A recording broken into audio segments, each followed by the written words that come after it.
uh, infecciologia, VIH e outras ISTs.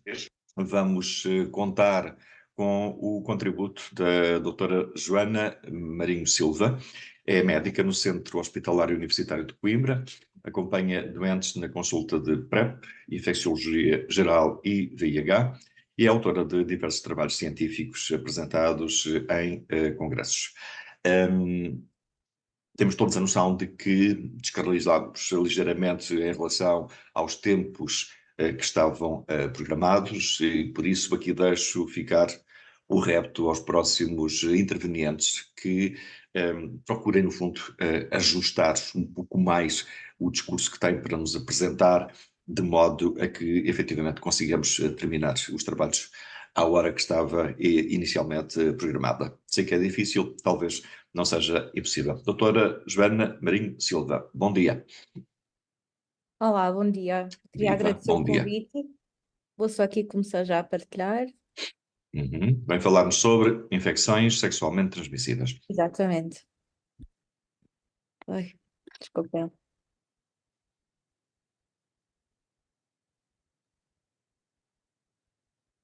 Ok, isto não está. Acho que já está. Conseguem ver? Sim, exatamente. Assim, dessa forma, fica mais eficaz. Obrigado. Pronto, então vou já começar. Eu venho aqui falar de infecções sexualmente transmissíveis e, para começar, vamos só começar assim no instante, só por definir o que é que são infecções sexualmente transmissíveis. São infecções provocadas maioritariamente por vírus e bactérias transmitidos de pessoa a pessoa através de relações sexuais, sem o uso de preservativo. Isto implica sexo oral, sexo vaginal, sexo anal, e algumas infecções são transmitidas também, às vezes, por partilha de brinquedos sexuais. Desculpa. Nem todas dão sintomas, são bastante comuns em todo o mundo, mas nem sempre são diagnosticáveis. Eu costumo dividir estas infecções de duas formas. As crónicas, mas que são tratáveis, como o VIH, a hepatite B, o herpes e o HPV, e as que são curáveis, ou seja, que nós temos um tratamento dirigido e que se dá quando a pessoa tem estas infecções e que a pessoa fica curada, contudo, pode voltar a apanhar. Começando aqui pelo vírus do VIH, como é que é transmitido? É por via sexual, também é por via perinatal, ou seja, de mãe para filho, incluindo a amamentação e partilha de seringas. Quais são os fluidos que transmitem? Fluidos vaginais, fluidos sêmen e fluido pré-seminal, fluidos retais, sangue e leite materno. Como é que não se transmite VIH? Abraços, beijos, partilha de usar a mesma sanita, furar, abraçar, dar as mãos, suor, lágrimas, saliva, partilha do mesmo prato, picadas de mosquitos. Portanto, isto é bastante importante ter em mente quando querem transmitir esta informação da forma de transmissão. E, portanto, pronto, esta imagem é só mesmo para relembrar que estas formas podem ser sempre partilhadas com alguém que vive com infecção VIH. Outra coisa que eu quero deixar aqui bem patente, que é o vírus VIH, quando é tratado, fica indetetável. Quando o vírus está indetetável, é intransmissível. Ou seja, uma pessoa que vive com VIH, se estiver indetetável, não transmite por via sexual.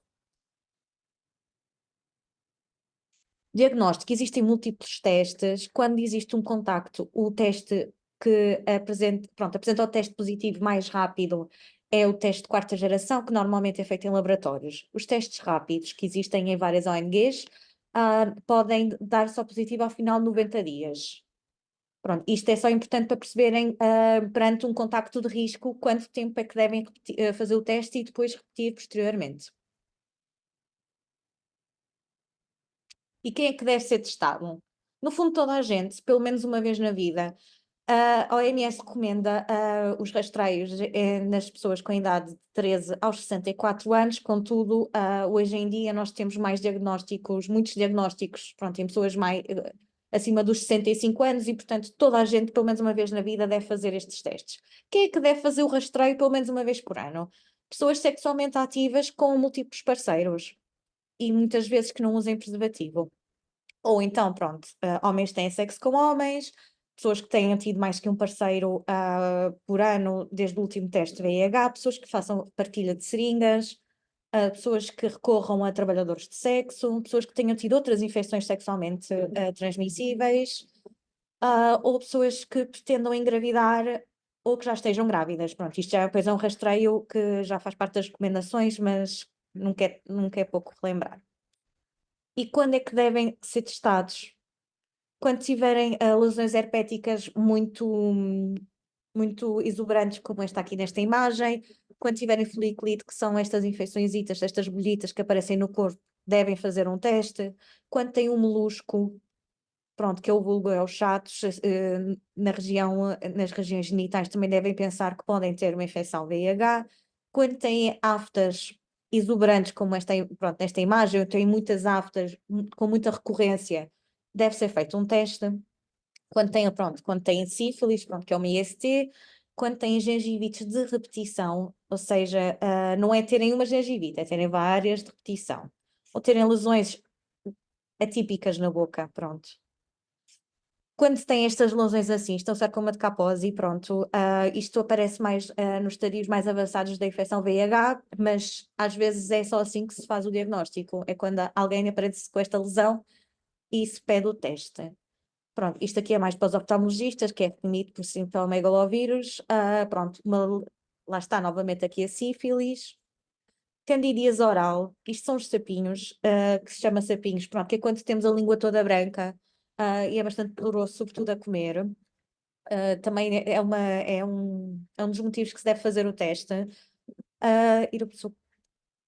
Na prima infecção do VIH, ou seja, normalmente quando a pessoa apanha VIH, a maior parte das vezes não há sintomas, mas existe casos em que os primeiros sintomas da infecção VIH são sintomas assim gripais. E isto deve ser uma suspeita quando, por exemplo, existe aqui, por exemplo, umas dores no corpo, uma dor de garganta, ou assim um rasgo esquisito, e tenham havido relações desprotegidas pelo menos assim uns meses antes. Aí sim, pode ser pensado, também pode ser uma infecção VIH. Quero deixar aqui bem claro que VIH não é SIDA. Eu ponho isto aqui porque todos os meus doentes que têm este diagnóstico ficam sempre a achar que têm SIDA. E não, VIH não é SIDA. Infecção por VIH é infecção por vírus de imunodeficiência humana. SIDA é quando é um estadio muito avançado da doença. E isto só acontece em pessoas que não têm diagnóstico feito e que, claro, que não estão sob tratamento. E pronto, isto agora eu não vou estar aqui a entrar neste âmbito, mas isto são infecções oportunistas que são definidoras de SIDA e infelizmente ainda acontece bastante o diagnóstico de VIH ser só neste estadio, o que faz com que a recuperação imune com a nossa medicação depois demore muito mais tempo e que demore muito mais tempo, claro, que as pessoas a recuperarem. Em relação ao tratamento, 3 coisas essenciais a saber sobre o tratamento do VIH. Não tem cura, mas ajuda as pessoas a viverem uma vida longa e saudável. E quando eu digo longa, é igual às outras pessoas que não têm infecção por VIH. Isto consiste basicamente a tomar medicamentos todos os dias, um conjunto de medicamentos, e agora já temos até medicamentos com vários fármacos, ou seja, que a pessoa só tem que tomar um medicamento por dia, e agora, desde este ano, temos a medicação injetável, que consiste a fazer 2 injeções de 2 em 2 meses. Isto faz com que a imunidade esteja estável, ou seja, a imunidade seja igual às pessoas que não vivem com VIH e que reduz a carga viral para zero. E isto faz com que não haja risco de transmissão por via sexual. E, portanto, pronto, aqui são vários exemplos de milhares de fármacos que nós temos hoje em dia para o VIH, pronto. E estes são os novos 2 injetáveis que nós temos, que, pronto, são injeções que são feitas 2 em 2 meses, para já estão só a ser feitos nos centros onde existe doenças infecciosas, no nosso hospital-dia, vamos ver como é que isto corre. E só trouxe este gráfico para mostrar o prognóstico. Isto é um gráfico que é desde 1990 até 2019. Conseguimos ver que o número de pessoas que vivem com VIH são imensas pessoas, ou seja, isto não é só dos novos diagnósticos, mas também isto também é comprovar que a medicação faz com que as pessoas que vivem com VIH vivam muitos anos com uma imunidade igual às outras pessoas e que o que acontece, a maior parte destas pessoas é que envelhecem e depois têm doenças da idade, digamos assim, e não propriamente do VIH, o que é ótimo, porque também conseguimos ver que o número de mortes reduziu bastante. E como é que isto se previne? Preservativos, já se falou aqui muito disso, preservativos sempre. Aqui a PrEP, eu depois vou explicar mais à frente o que é a PrEP, mas basicamente é uma medicação que ajuda na prevenção do VIH, mas isto é para grupos restritos. A PEP, que é a profilaxia pós-exposição, isto é uma medicação que é um kit que existe em todos os serviços de urgência, que é para prevenir após a exposição. Pronto, isto é importante, sobretudo, pronto, eu sei que isto depois é para mais adolescentes, mas isto é importante nos casos de abuso sexual. Pronto, claro que o tratamento, se a própria pessoa tratar o seu VIH, também está a prevenir a transmissão aos outros, não é?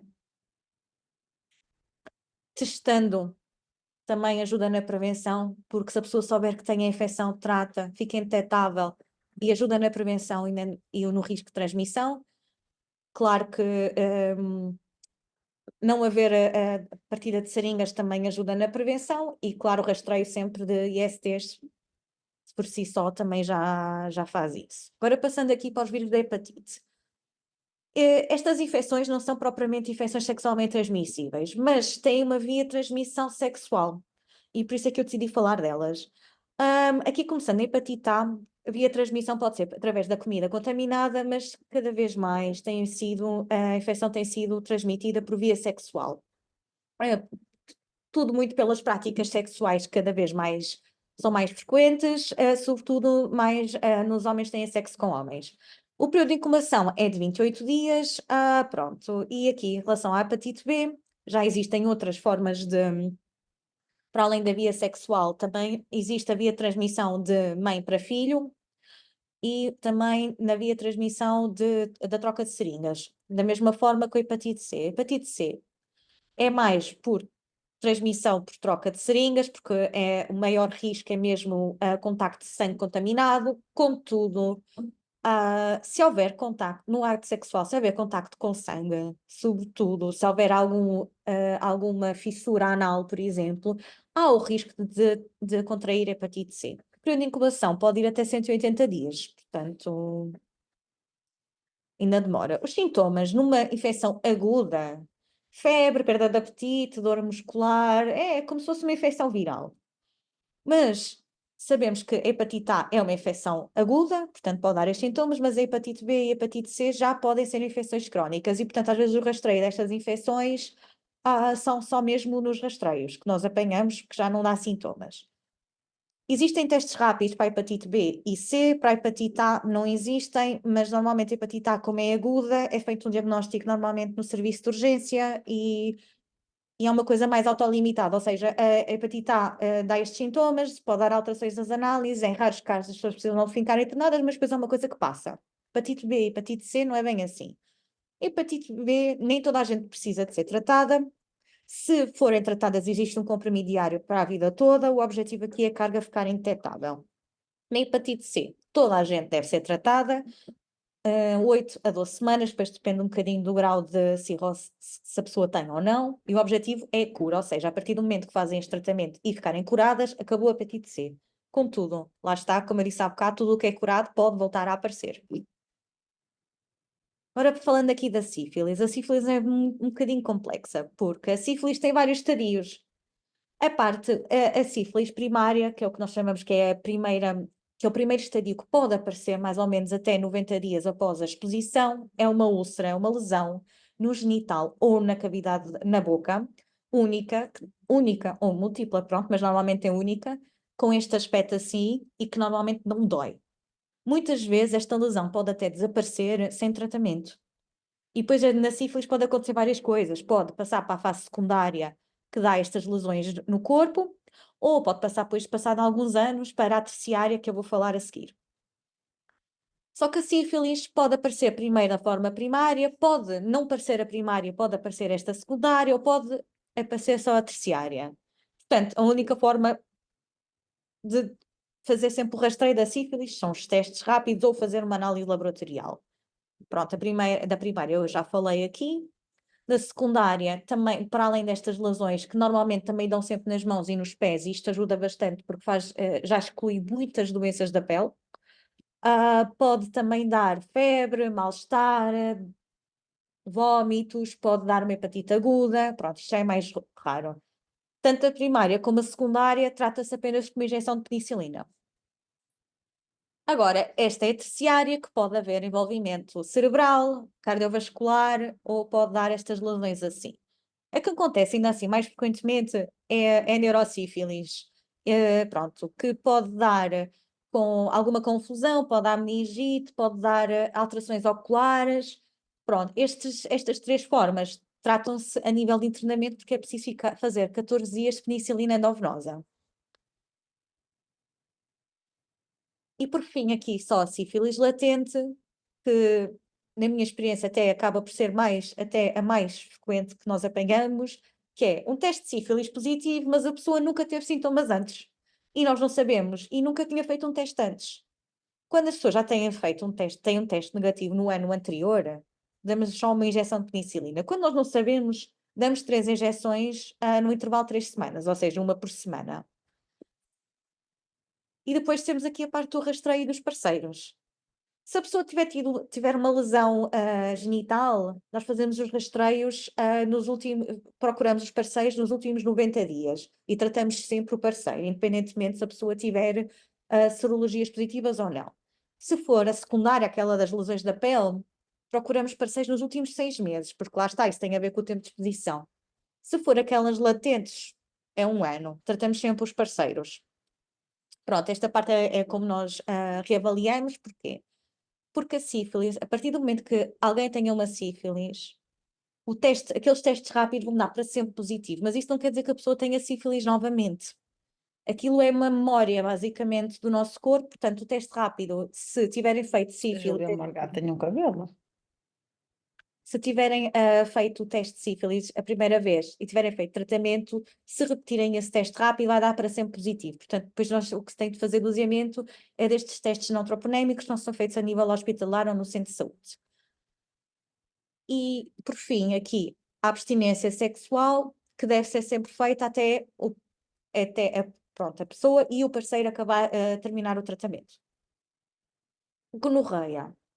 A gonorreia é uma infecção que normalmente o sintoma mais frequente é um corrimento.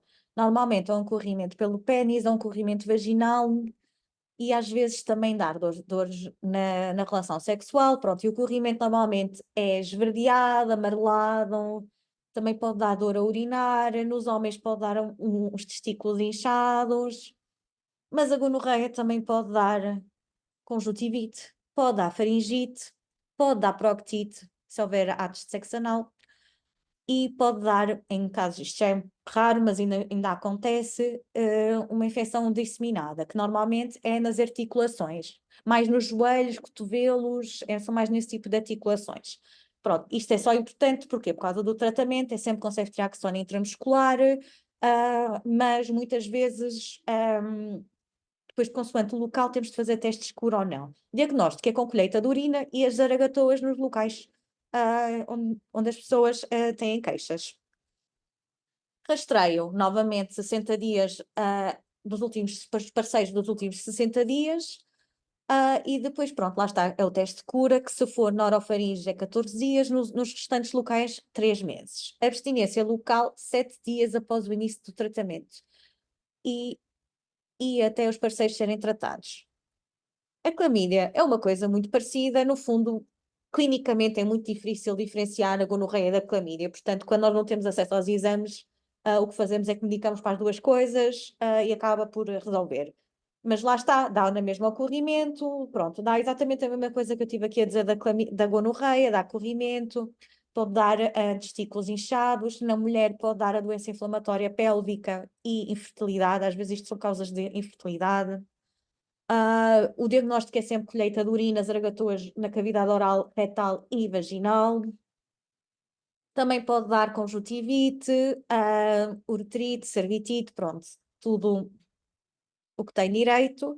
Mas há aqui só uma particularidade da clamídia, que muitas vezes a clamídia começa com corrimento e depois aparece um papozito perto da região da vagina ou do pênis, como está aqui nestas imagens, que se chama linfonogroma venéreo. Pronto, e isto só tem aqui uma coisa, que é, quando isto aparece, o antibiótico já não é 7 dias, já é em 21 dias. E tem de se vigiar, porque isto às vezes pode formar um abscesso e é preciso ir lá picar e limpar aquilo. Rastreio igual às outras, nos últimos 60 dias, testes de cura só nas grávidas ou a quem ainda tenha sintomas ou tenha reinfectado, claro. Abstinência sexual 7 dias após o início do tratamento e até os parceiros serem tratados. Herpes genital. O herpes genital, cada vez mais, não é? Existe o herpes 1, que é o da boca, o herpes labial, e existe o herpes 2, que é o genital. Hoje em dia, isto não é bem assim. Hoje em dia, o herpes 1 e o herpes 2 é tanto labial como genital, que é por causa das práticas de sexo. Pronto. Aqui, as lesões costumam ser, genitais, costumam ser muito parecidas com o que nós costumamos ver no herpes labial, costumam doer bastante. Não existe propriamente nenhum tratamento. Existem antivíricos que nós prescrevemos normalmente, que é para reduzir um bocadinho os sintomas e o desconforto. E também ajuda a reduzir um bocadinho as recorrências, mas não cura nem faz com que não volte a aparecer. Normalmente, quando recorre, é mais leve, dura menos tempo. Mas existem casos em que as pessoas têm várias vezes e, portanto, nós depois também temos tratamentos que consistem em fazer antivíricos durante 6 meses para fazer com que as pessoas não tenham tantas recorrências. Doutora Aqui, Joana Marinho, mais sim, 2, 3 minutos. É possível para si? posso tentar, sim. De Eu acordo. despacho-me. Pronto. Está Então, eu estou bem, está quase a bem. acabar. De acordo, obrigado. Pronto, aqui só em relação à herpes, que é muito importante. O preservativo não previne, não protege isto. Portanto, se a pessoa tiver herpes, tem mesmo, não podem mesmo ter relações sexuais. Também há risco de contágio, não só pelo ato sexual, mas também contacto com objetos contaminados, por exemplo, toalhas. Aqui o Mpox, só para aqui uma ressalva do Mpox, transmissão, contacto sexual direto ou respiratório, período de incubação pode ir até 21 dias, diagnóstico são as zaragatoas. A pessoa que tem estas lesões tem de ser observada por um médico e tem obrigatoriamente de fazer isolamento. As lesões podem demorar até 4 semanas a desaparecerem. Os parceiros têm absolutamente de fazer a vacina da Mpox, normalmente até mais ou menos 4 dias. E, portanto, como é que nós evitamos as ISTs? Com os preservativos, com a PrEP, com as seringas. A PrEP é um medicamento antirretrovírico, é um comprimido por dia, sempre à mesma hora. Nos homens pode ser feito o esquema on demand, que agora também não importa muito. Quem é que deve ser referenciado? Pessoas que tenham mais de 16 anos e que não vivem com VIH. Pessoas que tenham relações desprotegidas com múltiplos parceiros, que tenham relações com pessoas infectadas por VIH sem supressão virológica e que não usam preservativo, pessoas sob efeito, que tenham sexo sob efeitos de drogas, que partilhem material injetável. Pronto, e esta última. E agora, assim, só para terminar, as vacinas que existem. Existe a vacina do HPV, que a maior parte dos jovens já está incluído, mas nós nunca nos podemos esquecer que para os rapazes só foi incluída em 2020 e, portanto, a maior parte dos jovens de 18, 20 anos não tem esta vacina. É cara, mas ajuda na prevenção dos condilomas. A hepatite A são 2 doses, custa mais ou menos 30 €, se a pessoa fica imune. A hepatite B está incluída no plano.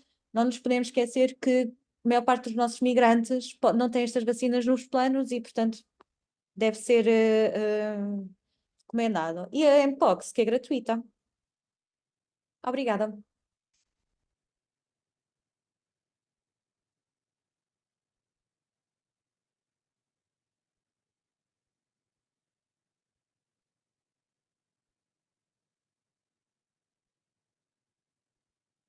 Está sem som, doutor Ricardo. O seu micro está desligado. Obrigado pelo alerta. Agora fui eu que me esqueci. Ora bem, doutora Joana, enquanto decorria a sua apresentação, uma das Sim. questões que aqui foi colocada dizia respeito ao facto de de haver a indicação para algum tratamento com penicilina e no caso de haver intolerância? É assim, nós idealmente o que fazemos é que tentamos fazer a desensibilização, porque de facto o mais eficaz é mesmo a penicilina e nós trabalhamos com a imunoalergologia muito para eles fazerem desensibilização. Existem tratamentos orais, mas não são tão eficazes. E como tal, existe essa limitação na terapêutica. Sim. Sim. De acordo. Oportunidade ainda para, se puderem ser feitas 2 ou 3 questões para encerrarmos este painel e passarmos para o painel final.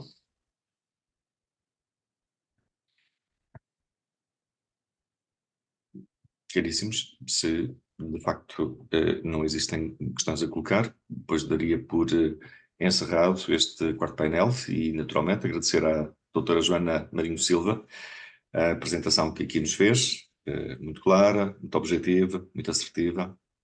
Assim Obrigada. sendo, nosso obrigado e um bom dia.